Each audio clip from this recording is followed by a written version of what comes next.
Hey everyone, thank you so much for checking out another installment of our series. This is another collaboration between myself and another creator. This story originally aired on another channel, but we decided to bring it over here since this type of content is more horror-based. So, make sure to check out the link in the description below. And without further ado, let's begin. The first scream was swallowed by the cornfields. Miles from the nearest house, a teenage boy named Tyler ran barefoot down a dirt road, blood soaking into his torn hoodie. The moon cast jagged shadows across the tall corn that swayed unnaturally, whispering secrets in a voice only the damned could understand. Didn't dare look back, not after what he had seen in the barn. 2 weeks earlier, Tyler and his parents had moved into the farmhouse outside Morrow Creek, a forgotten town where even the gas station lights flickered like they didn't want to be seen. The house came cheap, too cheap, his father said, but it's just old, not haunted. Tyler had heard things on the first night, hoofbeats on the porch, claws on the window, but when he told his mother, she smiled tiredly and said, "You're just adjusting. It's the wind." The wind didn't leave claw marks on the hallway walls. He started recording the sounds: low growls, heavy footsteps at 3:12 a.m., whispers in a language that felt cold even through the phone speaker. He tried to play it back to his parents. They laughed it off. But the dog stopped barking, and the cows stopped mooing. And the silence around the barn began to feel like a held breath. Tyler followed the sound one night, past the trees, past the rusted tractor, into the barn that reeked of rot. The floor was slick with something dark, and the rafters hung symbols made of twine and bone, spinning slowly despite the still air. The center was a hole too perfect, too black. When he leaned over it, something moved, and then he ran. Now, back in the house, everything had changed. The wallpaper peeled in long strips overnight, revealing names carved into the wood, names that matched those in the town's forgotten cemetery. The cellar door, once nailed shut, now stood open every morning. His parents were different. They no longer ate. They sat at the kitchen table, eyes blank, muttering prayers under their breath that ended in hisses. When he touched his mother's arm, her skin was ice cold. His father started sleepwalking to the barn. The town wouldn't help. They closed their doors when he walked by. When he screamed for help, they turned up their TVs. One old woman whispered, "You moved into the hollow." The hollow takes. The more he researched, the darker the stories became. Families that vanished, entire bloodlines gone. Always those who lived on Hollow Road. A preacher once tried to bless the barn.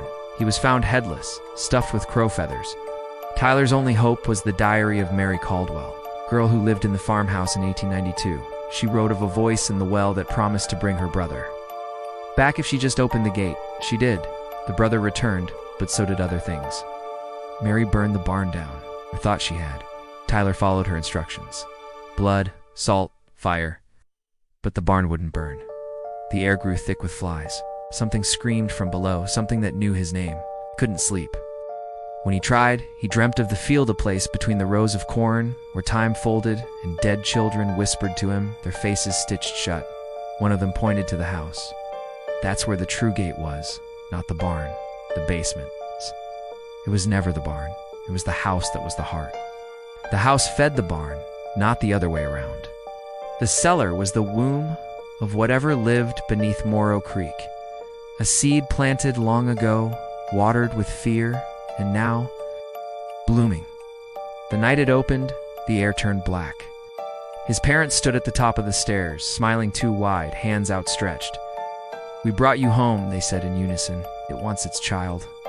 Tyler ran. He didn't stop until the road ended, and the fields bled into the sky, but the whispers followed him. The ground pulsed, the corn parted behind him. He looked back and saw a figure in the road. It wore his face, but its eyes were hollow, and it smiled. Now, before we continue on, I would like to say a special thank you to our supporters whose names you can see on screen right now. If you enjoy what we do and would like to see your name on the screen while supporting us, please check the link in the description for more information.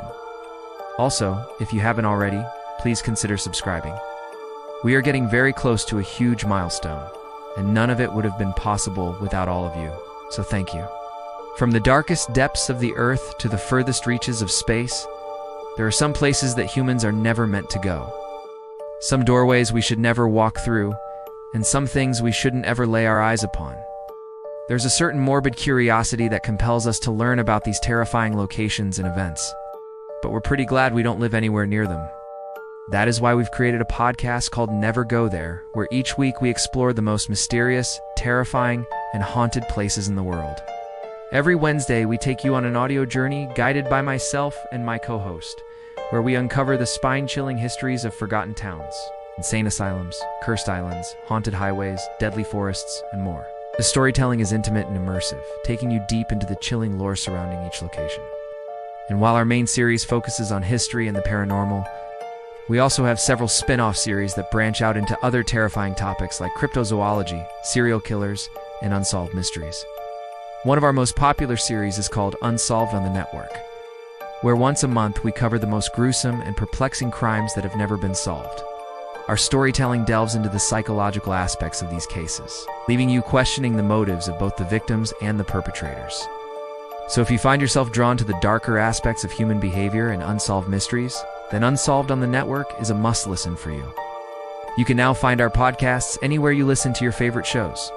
Just search for Never Go There or click the link in the description below. And please remember to leave us a review. It really helps other listeners discover our show. Thanks for listening, and I'll see you in the next episode. He woke to the taste of dirt and the feeling of something dragging him down into darkness. It smelled like damp earth and something else, something metallic and sweet. He spit out blood and pushed himself upright, winded but unharmed. Beside him, the cornstalks whispered, and then he saw them. Thousands of eyes reflected the moonlight, staring at him from the rows of corn, eyes with slit pupils and gnashing teeth. The corn was alive. Tyler stumbled away, pushing through the stalks, slashing at the leaves with his bare arms, drawing blood that stained the green to black. The corn fought back, though its leaves wrapping around him, thorny fingers digging into his flesh. He screamed and clawed his way free, racing until he reached the road and collapsed on the blacktop, gasping for breath. The corn rustled behind him. He wasn't safe. Nothing was safe. Not the house, not the town, not even the road. He kept running, heading toward the first glimmer of sunrise. Maybe if he could get to the highway, flag down a car, maybe if he got far enough away, whatever was behind him wouldn't follow, wouldn't be able to. He fell with the rising sun. It was too late. Whatever lived in the corn, in the whispers of the hollow, it had claimed him. Now, the farmhouse sat silent, shrouded in mist and secrets. The barn stood empty, except for the dust motes dancing in the moonlight, filtering through the cracks in the rotting wood. The fields stretched out like a patient, hungry beast waiting to be fed. And at the end of the road, the town of Morrow Creek slept on, oblivious to the horrors that lingered just beyond the edge of their flickering streetlights. The Hollow had taken its due, and the secrets of Hollow Road would continue to weave their dark magic for years to come. Thank you for watching. I'm one half of a creative team. If you enjoy our content, please support us through the links in the description or by subscribing. We have another channel that publishes new horror stories every Friday, and we also have another channel where we share our podcast. Thank you again for tuning in, and we'll see you next time.